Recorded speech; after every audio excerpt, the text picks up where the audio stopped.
बिस्मिल्लाहिर्रहमानिर्रहीम। अस्सलाम वालेकुम नाज़रीन, मैं हूँ एडवोकेट इजाज़ अहमद नवाब और आप देख रहे हैं मेरा यूट्यूब चैनल कानून की दुनिया।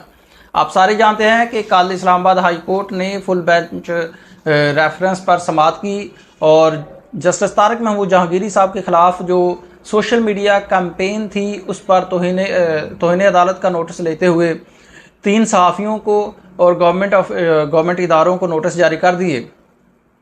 इस वीडियो में हमने देखना है कि इस एक केस से चीफ जस्टिस पाकिस्तान काजी फायज़ ईसा साहब पर क्या असरात मुरतब होते हैं और इसका दूसरा रुख हमने देखना है कि क्या पाकिस्तान में जब भी कुछ होता है उसका सारा मलबा जो है सहाफ़ियों पर, मीडिया पर ही डाल दिया जाता है, और दूसरी तरफ क्या इस्लामाबाद हाई कोर्ट ने इस मामला को बड़ा ही सीरियस लिया है और इसके रिज़ल्ट जो हैं, जो नताइज हैं, वो क्या निकले हैं। पहले नंबर पे अगर आपको याद होगा तो 23 मार्च को इस्लामाबाद हाई कोर्ट के 6 जजेस ने एक लेटर लिखा सुप्रीम कोर्ट ऑफ पाकिस्तान और सुप्रीम जुडिशल काउंसिल को कि हमारे ख़िलाफ़ फ़लाँ ज़्यादतियाँ होती रही हैं।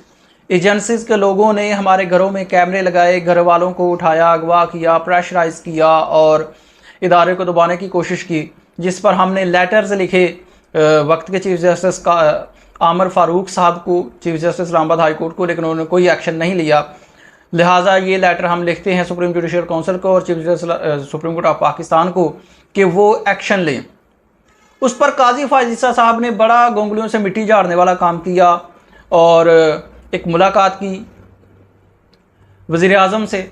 वज़ीर आज़म साहब से मुलाकात करने के बाद उन्होंने एक कमीशन बना दिया। कमीशन ने पहले तो हामी भर ली, लेकिन बाद में जब तनकीद का सामना हुआ तो कमीशन साहब ने जवाब दे दिया। उन्होंने कहा कि जी मैं माजरत कर ली कि रेफरेंस सुनने से। वो बात की बात है कि सुनने में आया कि बाद में उनके साथ कुछ शिकायतें भी हुई, लेकिन वो एक सेपरेट इशू है।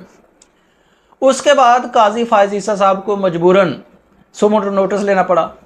अब वो सो मोटो नोटिस जो तकरीबन 26 मार्च को लिया गया था, उस पर एक दो हियरिंग हुई।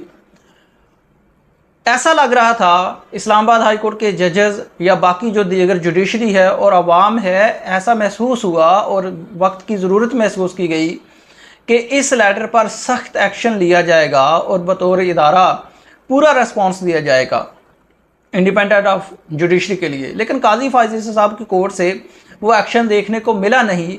उन्होंने महज हाई कोर्ट से तजावीज़ ली, जिन तजावीज़ में लाहौर हाई कोर्ट ने अपने भी खदशात ज़ाहिर किए और तशवीश का इजहार किया और तजावीज़ भी दी, लेकिन उसके बाद आज तक वो केस दोबारा फिक्स नहीं हुआ। इतना इंतहाई इम्पोर्टेंट मैटर था, लेकिन आज तक वो मैटर दोबारा फिक्स नहीं हुआ, जिससे काजी फायज़ ईसा साहब के इस कंडक्ट से बहुत मायूसी हुई। अब दोबारा से हुआ क्या कि जस्टिस तारिक महमूद जहांगीरी साहब के ख़िलाफ़ एक कैंपेन चली कि इनकी डिग्री जाली है। सुप्रीम जुडिशल काउंसिल में एक रेफरेंस भी आया, लेकिन उसके बाद सोशल मीडिया पर मुकम्मल तौर पर उनके खिलाफ एक बहुत बड़ी कैंपेन चलाई गई और उन अकाउंट से चलाई गई जो नॉर्मल रूटीन में पीडीएम हुकूमत के सपोर्टर्स हैं।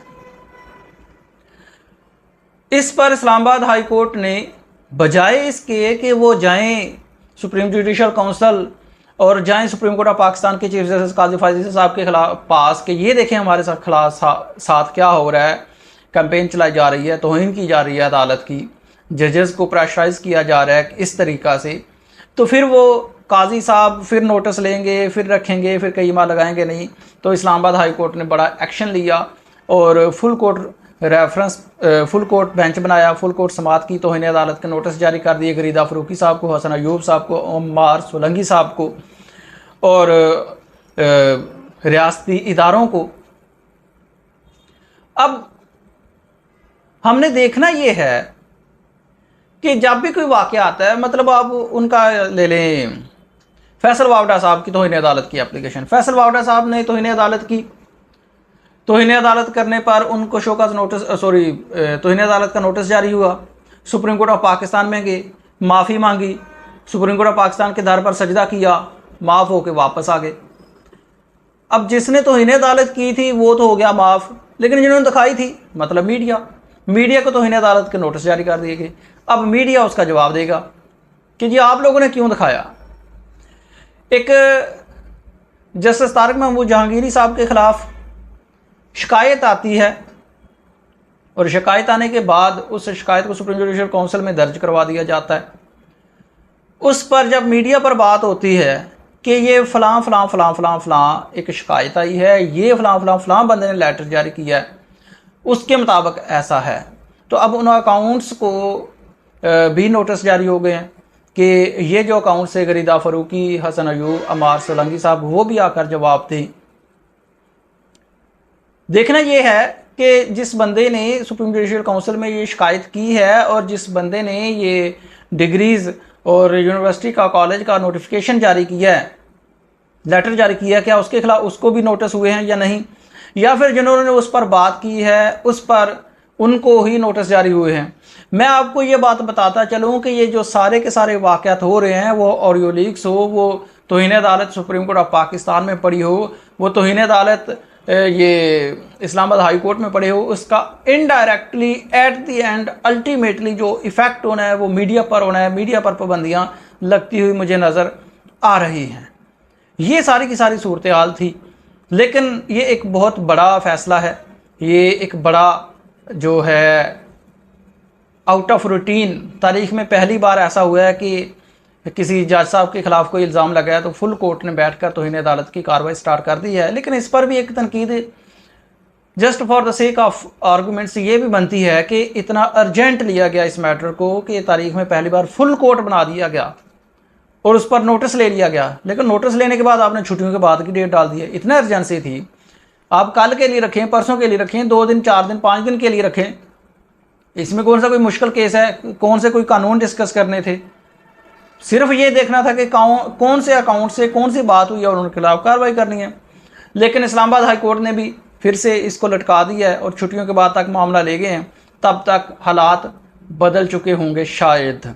तो ये सूरत हाल है, ये इस कहानी का दूसरा रुख था। अब देखते हैं कि देखना क्या है, ये छुट्टियों के बाद तक मामला चला गया, उस वक्त तक पाकिस्तान में हालात कभी भी कुछ भी हो सकते हैं।